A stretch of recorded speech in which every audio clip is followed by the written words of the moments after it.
Most people fail in life not because they lack talent, not because they lack opportunity, but because they do not understand the rules of power.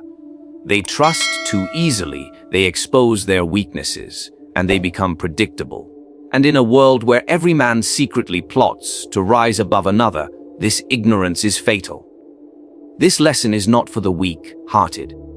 It is for those who dare to master the game.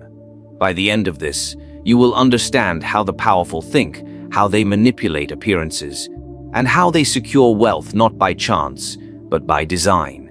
In every age, from princes of the Renaissance to the billionaires of today, one truth remains unchanged: power is the currency that decides who rules and who is ruled. Wealth alone does not make a man powerful. Strength alone does not crown a king. Power is psychology, an invisible weapon that bends reality, commands loyalty, and crushes enemies before they even strike. Today, I will reveal the 48 laws of power distilled into under 30 minutes, but through the eyes of strategy, wealth, and survival, so you may see not just how power works, but how it must be wielded. Power, my friend, is not truth. It is not justice. It is not even strength. Power is perception, and perception is everything. A man does not rise in this world because he is the strongest, the wisest, or the most virtuous. He rises because others believe he is. The truth is fragile, buried beneath layers of appearances, and most men never bother to search for it. They are too easily seduced by what they see. And so, those who rule are not those who are truly great, but those who appear great in the eyes of others. Consider this: the masses are blind, yet they think they see clearly. They are like children entertained by shadows on a wall, mistaking them for reality. If you wish to lead them, you do not give them truth. You give them the shadows that please them, terrify them, or make them obedient. The man who reveals his soul openly, who shows his weaknesses and virtues without a mask, believes himself honest and noble. But in the game of power, honesty is not rewarded. It is punished. Men will take your truth, use it against you, and leave you broken. The powerful understand this. They never reveal their true heart. They never let the world see their full strength or their full weakness. Instead, they wear masks. A mask of loyalty, a mask of virtue, a mask of mercy. Whatever the situation demands. Do you think rulers of old cared for justice? Do you think princes truly held love for their subjects? No. They understood that to maintain control, it is enough to appear just, to appear merciful, to appear kind. The appearance wins hearts, while behind closed doors, the reality of cruelty, strategy, and calculation secures the throne. The weak despise masks, they say. I want to be seen for who I truly am. But in this desire, they reveal themselves completely, and once revealed, they become predictable. Predictability is the death of power. If others know your intentions, they can anticipate you, block you, and manipulate you. The man who exposes his heart is a man already conquered. But the man who cloaks his intentions is untouchable. He becomes a mystery, and mystery commands respect. Think of wealth. A man may be poor, yet if he appears rich, he will be treated with respect. Think of wisdom. A man may be ignorant, yet if he speaks with confidence and silence, others will believe him a philosopher. Think of strength. A man may be weak, but if he strikes only when the world watches, his reputation will grow beyond his true ability. Appearances do not merely reflect reality, they create it. What people believe about you becomes more important than what is true about you. And when belief is stronger than truth, reality bends to serve belief. This is why rulers staged grand entrances, parades, and rituals of power. They wanted their subjects to see majesty, not humanity. A king in his private chamber may be frail, anxious, and uncertain, but before the people he appears as a god. And the people, believing this illusion, kneel and obey. Do not think the modern world is different.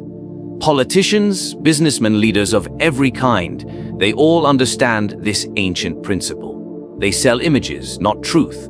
They craft stories, not realities.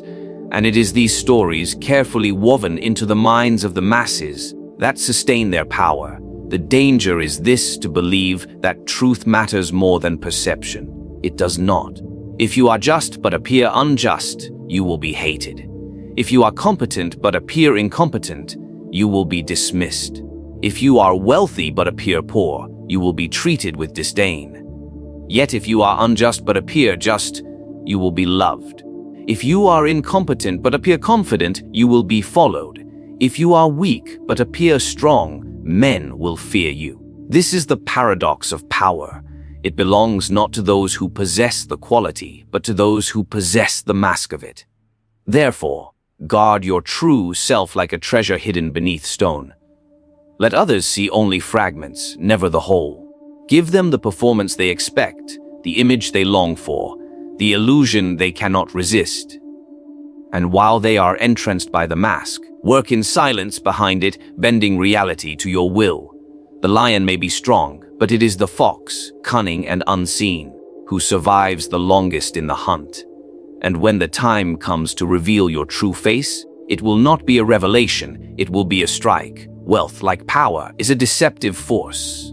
Men chase it endlessly, thinking that the sight of gold alone grants authority, respect, and influence. Yet those who are truly powerful understand a secret: the masses never learn. Wealth in itself is meaningless if it is not directed, hidden, and controlled. A pile of gold on the table may dazzle the eye, but it also invites thieves, parasites, and envious rivals. The man who displays his wealth openly announces to the world, "Here is something worth taking." And the world, being greedy and ruthless, will conspire to take it from him.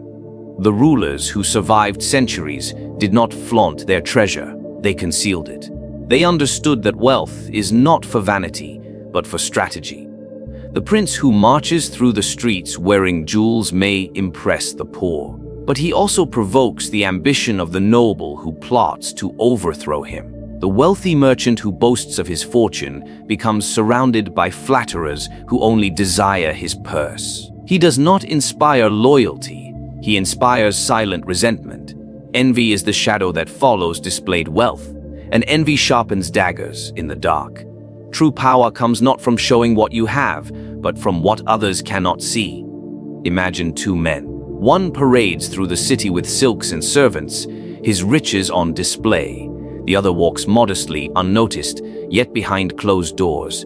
His gold funds private armies, secures alliances, and buys silence from those who could oppose him. Which man is safer? Which man is truly powerful? The answer is clear. The one who conceals his fortune and uses it with precision rules longer than the one who flaunts it.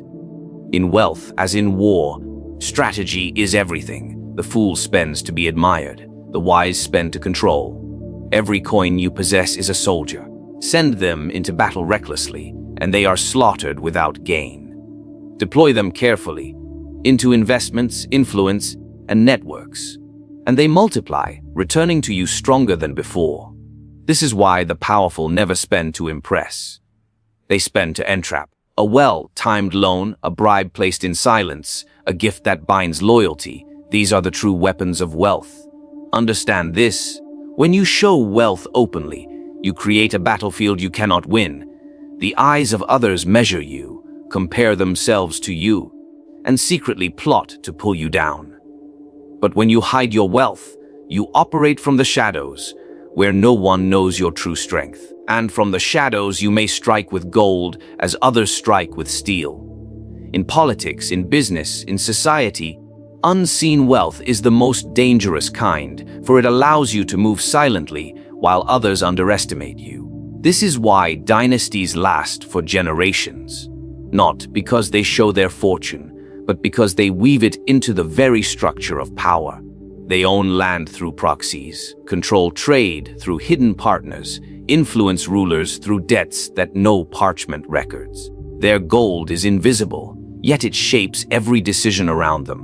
The man who depends on admiration spends his fortune on grand houses and fine clothes. But the man who depends on control spends it on people, on allies, spies, and enforcers who ensure that his will is carried out even when he is not present. Wealth, if flaunted, makes you a target.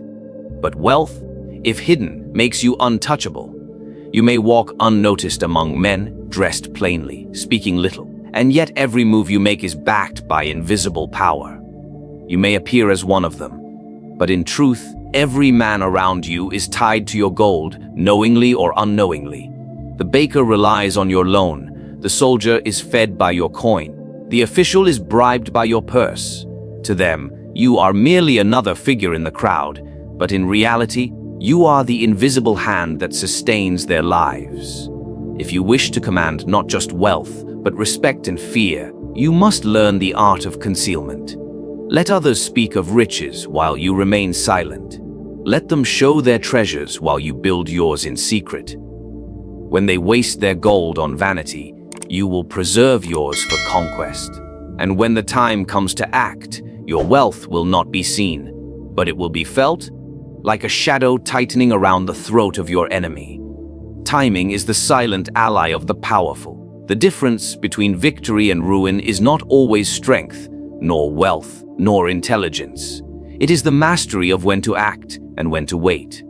Most men fall because they cannot resist their impulses. They strike too soon, eager to grasp an opportunity before it has ripened, or they delay until the moment has passed, leaving only regret in their hands. But those who truly understand power know that the world is governed not by chance, but by rhythm. Fortune itself, like the sea, has tides. To master timing is to ride those tides instead of drowning in them. A ruler who acts in haste reveals weakness. He exposes his intentions, wastes his strength, and gives his enemies the advantage of preparation. Yet a ruler who hesitates too long becomes irrelevant, overtaken by those with swifter resolve. The balance is delicate. Imagine a hawk in the sky. It does not dive the moment it sees its prey, nor does it wait until the prey has already escaped.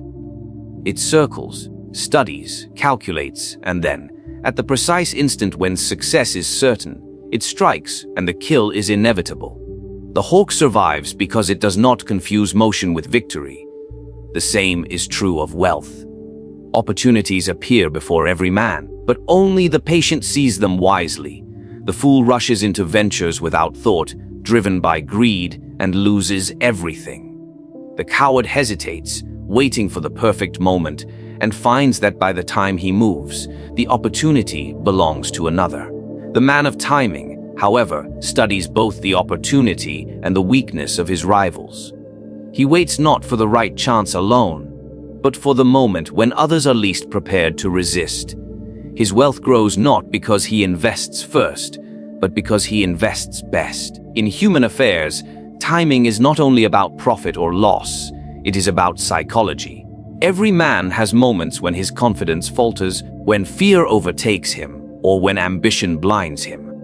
The powerful watch for these cracks. They do not press against strength, they press against weakness. They do not attack when their enemy is alert, they attack when he is distracted, celebrating, or grieving. To know timing is to know the inner seasons of men, their summers of arrogance, their winters of despair. And the skilled ruler strikes only when the season favors him. Think of battles not as struggles of armies, but as struggles of patience.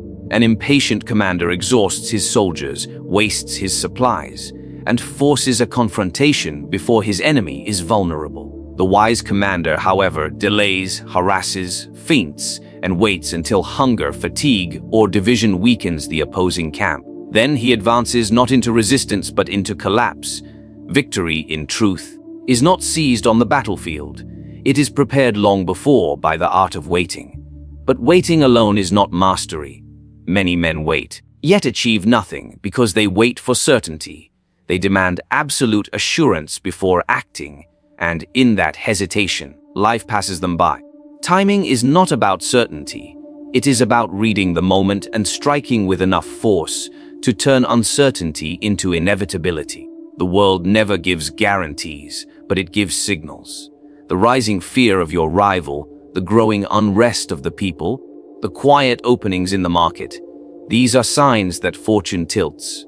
The man of power learns to read them as a sailor reads the wind, and he adjusts his sails before the storm breaks. The greatest rulers, merchants, and conquerors built their names not by constant action, but by decisive action.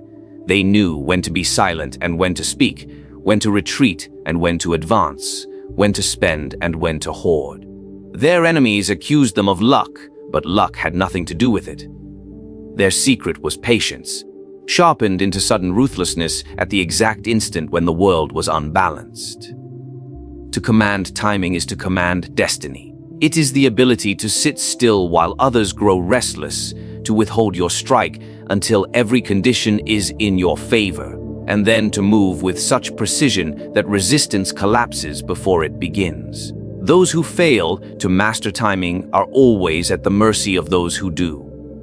They are dragged by the current instead of steering it. They drown while the patient rider of waves sails forward to victory. One of the most fatal errors in the pursuit of power is the urge to shine too brightly in the presence of those who command above you. Many men, intoxicated by their own intelligence, their own skill, or their own ambition, cannot resist the temptation to display it openly.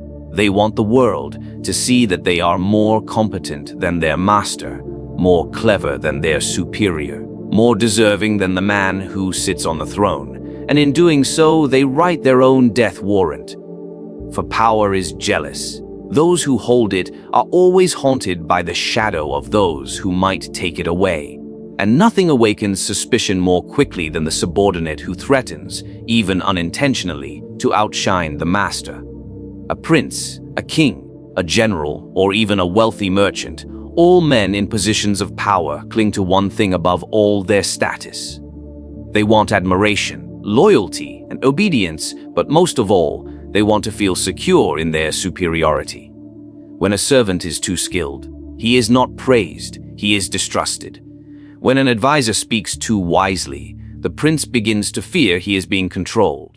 When a soldier wins too much glory, the general sees in him a rival rather than a comrade. History is filled with men who rose swiftly by their talents, only to be crushed by the very leaders they served because they failed to protect their master's vanity. The wise man conceals his brilliance beneath humility. He allows his master to believe he is always the sun, while he himself is only a flickering candle. In truth, the candle may be sharp enough to burn through ropes, to ignite torches, to light hidden chambers, but to the sun it must always appear harmless. This is not weakness. This is survival. To diminish yourself in the eyes of your superior is to buy time, space, and safety in which to grow your influence quietly. Think of it this way: the battlefield of power is not won by direct confrontation with those above you, but by quiet maneuvering beneath them. If your master is a fool, let him believe he is wise. If your master is vain, let him believe he is adored.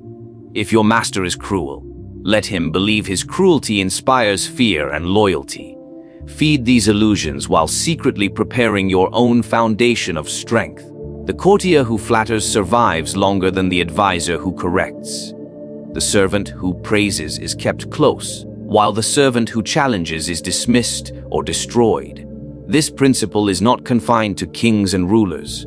In every workplace, in every circle of influence, the same law operates. The subordinate who embarrasses his superior in front of others, even if unintentionally, will never rise.